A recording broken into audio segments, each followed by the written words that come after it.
So Agents of S.H.I.E.L.D. did their big Civil War tie-in episode, and in a way, they actually included a pretty important plot element from the Civil War comics the movie didn't. So I want to talk about that. Full spoilers for this episode of Agents of S.H.I.E.L.D. Emancipation, aired on May 10th, and some minor spoilers for the Civil War movie too, but this episode of S.H.I.E.L.D. did that as well.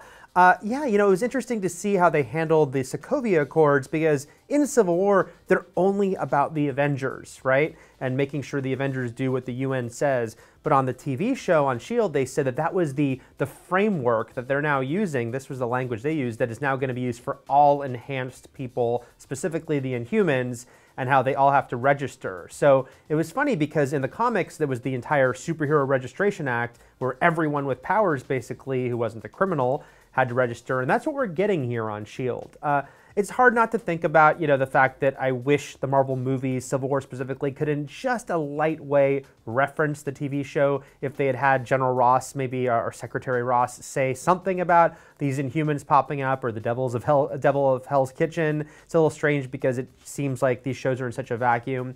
But I thought the show did the best they could with taking that idea and saying, okay, let's say what the government would do next if there are all these Inhumans, all these superpowered people popping up. I thought generally this was a much more successful tie-in than they did last year for Age of Ultron, which kind of awkwardly almost halted their storylines to say, yeah, Coulson helped get the helicarrier to Fury, and Coulson's team helped them find Loki's scepter all behind the scenes without the Avengers even knowing.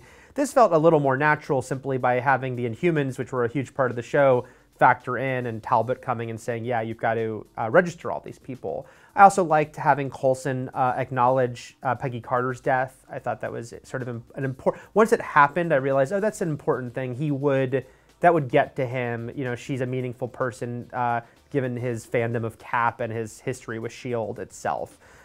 So yeah, overall, I thought that this worked well without directly having, Coulson run, try to sort of be behind the scenes of Civil War, which would have been ridiculous, just to say, how would the Sokovia Accords impact this group? What we saw in the movie, it actually wouldn't, because it was only about the Avengers.